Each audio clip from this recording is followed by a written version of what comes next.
ಶ್ರೀ ಗುರುಭ್ಯೋ ನಮಃ. ಶ್ರೀ ಪರಮಗುರುಭ್ಯೋ ನಮಃ. ಶ್ರೀಮದಾನಂದ ತೀರ್ಥ ಭಗವತ್ಪಾದಾಚಾರ್ಯ ಗುರುಭ್ಯೋ ನಮಃ. ಬ್ರಹ್ಮಾಂತ ಗುರುವತ್ ಸಾಕ್ಷಾತ್ ಇಷ್ಟಂ ದೈವಂ ಪ್ರಿಯಪತಿ ಆಚಾರ್ಯ ಶ್ರೀಮದಾಚಾರ್ಯ ಸಂತು ಮೇ ಜನ್ಮ ಜನ್ಮನಿ. ಸತ್ಯಾಭಿಘ್ನಕರಾಭ್ಯೋತ್ತಾನ್ ಪಂಚಾಶತ್ ವರ್ಷ ಪೂಜಕಾನ್ ಸತ್ಯ ಪ್ರಮೋದ ತೀರ್ಥಾರ್ಯ ನೌಮಿ ನ್ಯಾಯ ಸುಧಾರಕಾನ್. ಶ್ರೀ ಗುರುಭ್ಯೋ ನಮಃ. ಈ ಮಧ್ವನವಮಿಯ ಪ್ರಯುಕ್ತ ಮಧ್ವನಾಮದ ಬಗ್ಗೆ ಒಂದೆರಡು ಮಾತನಾಡಲು ಅವಕಾಶ ಮಾಡಿಕೊಟ್ಟಂತಹ ವಿಜಯಮಾಲಾ ಅಧ್ಯಾತ್ಮ ಗುರುಕುಲಿಗೆ ನನ್ನ ನಮಸ್ಕಾರಗಳು. ಮಧ್ವನಾಮ ಇದು ಕನ್ನಡದ ವಾಯುಸ್ತುತಿ ಎಂದು ಪ್ರಸಿದ್ಧವಾಗಿದೆ. ರಚನೆ ಮಾಡಿದ ಶ್ರೀ ಶ್ರೀಪಾದರಾಜರು. ಶ್ರೀ ಶ್ರೀಪಾದರಾಜರ ಮಹಿಮೆ, ಗರಿಮೆ ಮತ್ತು ಆ ಪರಂಪರೆಯ ಬಗ್ಗೆ ತಿಳಿದಾಗ ಇನ್ನೂ ಹೆಚ್ಚಿನ ಆದರ ಹಾಗೂ ಪುಣ್ಯವನ್ನು ಬರುತ್ತದೆ. ಆ ಅಭಿಪ್ರಾಯದಲ್ಲಿ ಒಂದೆರಡು ಶ್ರೀಪಾದರಾಜರ ಬಗ್ಗೆ ಹೇಳಲು ಪ್ರಯತ್ನವನ್ನು ಮಾಡುತ್ತೇನೆ.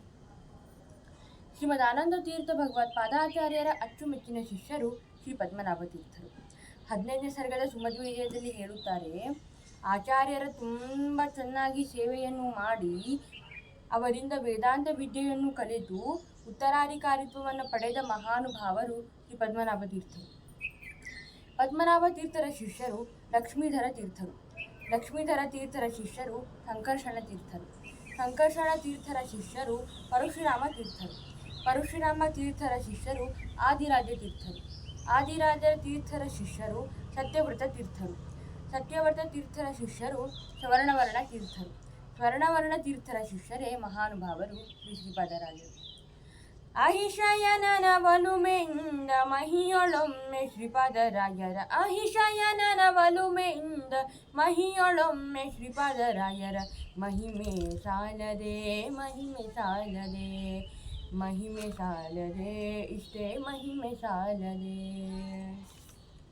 ಮಧ್ವ ಸಮಾಜದ ಯತಿತ್ರಯದಲ್ಲಿ ಬರುವ ಕೃಷ್ಣದೇವರಾಯರ ಗುರುಗಳಾದ ಶ್ರೀ ವ್ಯಾಸರಾಜ ತೀರ್ಥರಂತಹ ಅಪ್ರತಿಮ ಜ್ಞಾನಿಗಳು ಜಗತ್ತಿಗೆ ನೀಡಿದ ಗುರುಗಳು ಲಕ್ಷ್ಮೀನಾರಾಯಣರು.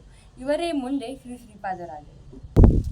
ಮಧ್ವನಾಮ ಮೇಲ್ನೋಟಕ್ಕೆ ಸರಳವಾದ ಕೃತಿಯೆಂದು ಕಂಡರೂ ಅರ್ಥದಲ್ಲಿ ಅತ್ಯಂತ ಶ್ರೀಮಂತವಾದ ಗ್ರಂಥ ಅದು ಮಧ್ವನಾಮ ಗ್ರಂಥ.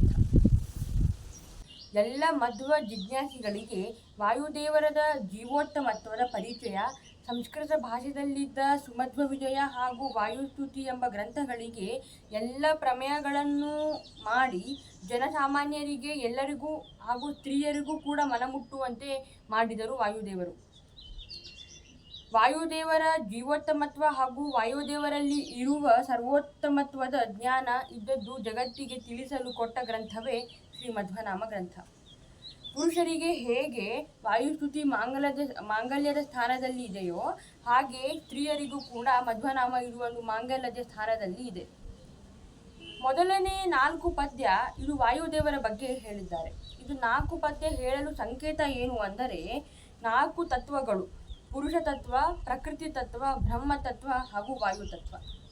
ಹಾಗೂ ಮುಂದಿನ 7 ಪದ್ಯ ಹನುಮಂತ ದೇವರ ಬಗ್ಗೆ ಹೇಳಿದ್ದಾರೆ. ಅದು ಹೇಳಲು ಕಾರಣವೇನು ಅಂದರೆ 7 ಕಾಂಡ ರೂಪದಲ್ಲಿದ್ದ ರಾಮಾಯಣ ಸಂಕೇತ ಮತ್ತು 7ನೇ ಅಧ್ಯಾಯವಾದಂತಹ ಸುಂದರ ಕಾಂಡ ರಾಮಾಯಣದ ಪ್ರತೀಕವಾಗಿದೆ.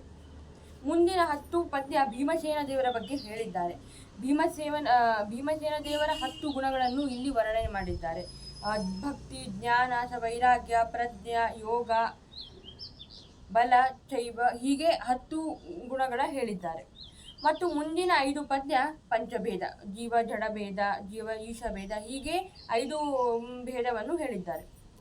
ಇಲ್ಲಿ ಈ ಮಧ್ವನಾಮದ ವಿಶೇಷತೆ ಏನು ಅಂದರೆ ಪ್ರಾರಂಭದಲ್ಲಿ ಜಯದಿಂದನೇ ಪ್ರಾರಂಭ ಮಾಡಿ ಮುಕ್ತಾಯವೂ ಕೂಡ ಜಯದಿಂದಲೇ ಮಾಡುತ್ತಾ ಇದ್ದಾರೆ. ಜಯ ಜಯತು ದುರ್ವಾದಿ ಮತತಿ ಮೀರ ಮಾರ್ತಾಂಡ, ಜಯ ಜಯತು ವಾದಿಗಜ ಪಂಚಾನನ, ಜಯ ಜಯ ಚಾರ್ವಾಕ ಗರ್ವ ಪರ್ವತ ಪುಲಿಸ, ಜಯ ಜಯ ಜಗನ್ನಾಥ ಮಧ್ವನಾಥ. ತತ್ವವಾದದಲ್ಲಿ ಬರುವಂತಹ ಪೂರ್ಣವಾದ ಪ್ರಮೇಯನ್ನು ಕೊನೆಯ ಪದದಲ್ಲಿ ಆಚಾರ್ಯ ಮಧ್ವರು ತಾನು 79ನೇ ವರ್ಷ ಕಾಲ ಇದ್ದು ಜಗತ್ತಿಗೆ ನೀಡಿದ ಅಮೃತ ಯಾವುದೆಂದರೆ ತಿಳಿಸಲಿಕ್ಕೆ ಹೋದ ಪದ್ಯ ಜಯ ಜಯತು ದುರ್ವಾದಿ ಮತತಿ ಮೀರ ಮಾರ್ತಾಂಡ. ಸುಮಧ್ವಿಜಯದಲ್ಲಿ ನಾರಾಯಣ ಪಂಡಿತಾಚಾರ್ಯರು ಹೇಳುತ್ತಾರೆ, ನಮಸ್ಕಾರ ಮಾಡ್ರಿ ಎಂದು ಪ್ರತಿಜ್ಞೆಯನ್ನು ಮಾಡುತ್ತಾರೆ. ತಕ್ಷಣಕ್ಕೆ ತಾವು ಒಂದು ಪ್ರಶ್ನೆ ಮಾಡಿಕೊಂಡರು.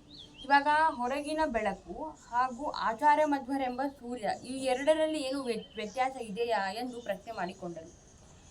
ಈ ಹೊರಗಿನ ಬೆಳಕು ಕೇವಲ ಹೊರಗಿನ ಕತ್ತಲವನ್ನು ನಾಶ ಮಾಡುತ್ತದೆ, ಆದರೆ ಆಚಾರ್ಯ ಮಧ್ವರೆಂಬ ಸೂರ್ಯ ಒಳಗಿನ ಕತ್ತಲವನ್ನು ನಾಶ ಮಾಡುತ್ತದೆ. ಒಳಗಿನ ಕತ್ತಲೆ ಏನು? ಅನಾದಿ ಅನಂತ ನಾವು ಅನುಭವಿಸುತ್ತಿರುವ ಸಂಸಾರ, ಕಾಮಕ್ರೋಧಾದಿ 6 ವೈರಿಗಳು, ಇದು ಎಲ್ಲ ನಾಶವನ್ನು ಮಾಡುತ್ತಾರೆ.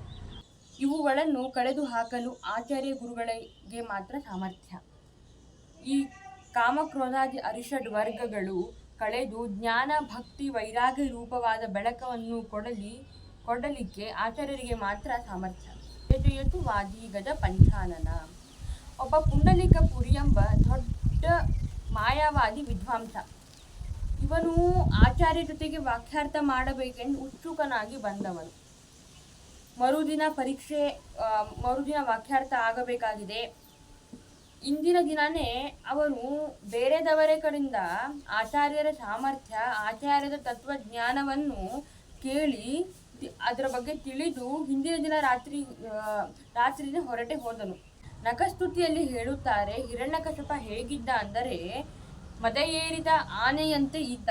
ಅಂತಹ ಹಿರಣ್ಯಕಶಿಪನಿಗೆ ನರಸಿಂಹ ಎಂಬಂಥ ಅದ್ಭುತ ಸಿಂಹದ ಉಗುರವನ್ನು ಎಲ್ಲ ಹಿರಣ್ಯಕಶಿಪನ ಮದವನ್ನು ತೆಗೆದು ಅವನನ್ನು ಸಂಹಾರ ಮಾಡಿದರು ಎಂದು ಆಚಾರ್ಯರು ವರ್ಣನೆಯನ್ನು ಮಾಡುತ್ತಾರೆ.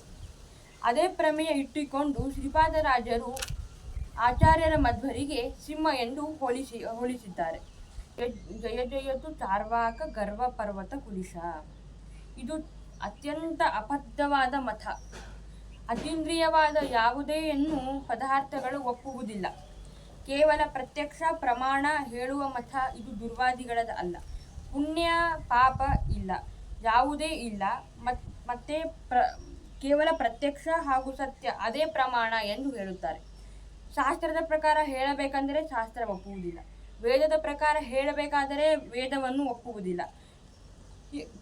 ಚಾರ್ವಾಕ ಗರ್ವ ಪರ್ವತ ಕುಲಿಶ. ಕುಲಿಶ ಅಂದರೆ ವಜ್ರಾಯುಧ. ಇಂದ್ರದೇವರು ವಜ್ರಯುದ್ಧದಿಂದ ಎಲ್ಲ ಮದಭರಿತವಾದ ಪರ್ವತದ ರೆಕ್ಕೆಗಳನ್ನು ಸೀಳಿ ಅದರ ನಾಶವನ್ನು ಮಾಡಿದರು. ಹಾಗೆಯೇ ಆಚಾರ್ಯರ ವಾಣಿಯಿಂದ ಅದೇ ಚಾರ್ವಾಕರ ಮತವೆಂಬ ಪರ್ವತಕ್ಕೆ ರೆಕ್ಕೆಯನ್ನು ಸೀಳಿ ಮತವನ್ನು ಪೂರ್ಣವಾದ ಖಂಡನೆಯನ್ನು ಮಾಡಿದರು. ಜಯ ಜಯ ಜಯ ಜಗನ್ನಾಥ ಮಧ್ವನಾಥ. ದೇವರು ಹಾಗೂ ವಾಯುದೇವರ ಬಗ್ಗೆ ಒಳಗೊಂಡ ಪದ್ಯ ಇದು. ಏಕೆಂದರೆ ಜಯ ಅನ್ನುವುದು ದೇವರ ನಾಮನೂ ಹೌದು ಮತ್ತು ವಾಯುದೇವರಿಗೆ ನಾಮವೂ ಹೌದು. ಜಗನ್ನಾಥ ಅಂದರೆ ಜಗತ್ತಿಗೆ ನಾಥನಾದವರು ಯಾರು ಅಂದರೆ ಪರಮಾತ್ಮ. ಆ ಜಗನ್ನಾಥ ರೂಪಿಯಾದ ಭಗವಂತನಿಗೆ ಜಯವಾಗಲಿ. ಅವರ ದಾಸನಾದಂತಹ ಮಧ್ವನಾಥ. ಶಾಸ್ತ್ರದಲ್ಲಿ ಅತ್ಯಂತ ಪಾರಂಗತರಾದ ಗುರುಗಳು ಅಂದರೆ ಅದು ಮಧ್ವಾಚಾರ್ಯರು. ಹಾಗಾಗಿ ಮಧ್ವನಾಥ ಎನ್ನುವುದು ಇಬ್ಬರಿಗೂ ಜಯಕಾರವನ್ನು ಹೇಳುತ್ತಾ ಇದ್ದಾರೆ. ಅಲ್ಲ, ಅವರಿಗೆ ಜಯಕಾರ ಹಾಕುವುದು ಏಕೆ ಎಂದು ನಾವು ಪ್ರಶ್ನೆ ಮಾಡಿಕೊಳ್ಳಬಹುದು. ಯಾಕಂದರೆ ಅವರು ಯಾವಾಗಲೂ ಜಯವಾಗಿಯೇ ಇದ್ದಾರೆ. ನಾವು ಯಾಕೆ ಅವರಿಗೆ ಜಯಕಾರ ಹಾಕಬೇಕು ಅಂದರೆ ಮಾಯಾವಾದ ಖಂಡನದಲ್ಲಿ ಆಚಾರ್ಯರು ತಿಳಿಸುತ್ತಾರೆ. ಶಾಸ್ತ್ರದಲ್ಲಿ ಹೇಳುವ ಹರಿವಾಯು ಗುರುಗಳಿಗೆ ನಾವು ಯಾವುದೇ ಗುಣವನ್ನು ಉಪಾಸನೆ ಮಾಡುತ್ತೇವೋ ನಮ್ಮ ಯೋಗ್ಯತೆ ತಕ್ಕಂತಹ ಗುಣಗಳು ಕೂಡ ನಮ್ಮಲ್ಲಿ ಅಭಿವ್ಯಕ್ತವನ್ನು ಆಗುತ್ತದೆ. ಶಾಸ್ತ್ರದಲ್ಲಿ ಯಾವ ಗುಣಗಳನ್ನು ದೇವರಲ್ಲಿ ಹಾಗೂ ವಾಯುದೇವರಲ್ಲಿ ಗುರುಗಳಲ್ಲಿ ಚಿಂತನೆ ಮಾಡಬೇಕು ಇದು ಶ್ರೀಪಾದರಾಜರು ನಮಗೆ ತಿಳಿಸಿಕೊಟ್ಟಿದ್ದಾರೆ. ಇವಾಗ ಕೇವಲ ಪಾಠ ಪ್ರವಚನ ಅಥವಾ ಏನೋ ಒಂದು ಧರ್ಮ ಕಾರ್ಯವನ್ನು ಮಾಡುತ್ತಾ ಇದ್ದೇವೆ ಅಂದರೆ ಅದು ಕೇವಲ ಸ್ವಾರ್ಥಕ್ಕಾಗಿ ಅಥವಾ ಏನಾದರೂ ಮಾಡಬೇಕು ಯಪ್ಪ ಅನ್ನೋ ಕಾರಣಕ್ಕೆ ಮಾಡಬಾರ್ದು. ಅದು ಅನುಸಂಧಾನ ರೂಪವಾಗಿ ಇರಲೇಬೇಕು. ಹೀಗೆ ಅನೇಕ ಪ್ರಮಾಣ ಇದೆ. ತತ್ವದ್ಯೋತ, ತತ್ವವಾದ, ಹೀಗೆ ಅನೇಕ ಪ್ರಮಾಣದಲ್ಲಿ ವಿಧ ವಿಧವಾದ ಅರ್ಥವನ್ನು ತಿಳಿಸಿದ್ದಾರೆ. ನನ್ನ ಯೋಗ್ಯತೆ ತಕ್ಕಂತೆ ಯಥಾಮತಿಯಾಗಿ ಹೇಳಿದ್ದೇನೆ. ಇದರಲ್ಲಿ ಏನಾದರೂ ದೋಷ ಇದ್ದರೆ ನನ್ನದು, ಗುಣಗಳ ಇದ್ದರೆ ಗುರುಗಳ ಹಾಗೂ ದೇವರ ಅನುಗ್ರಹ.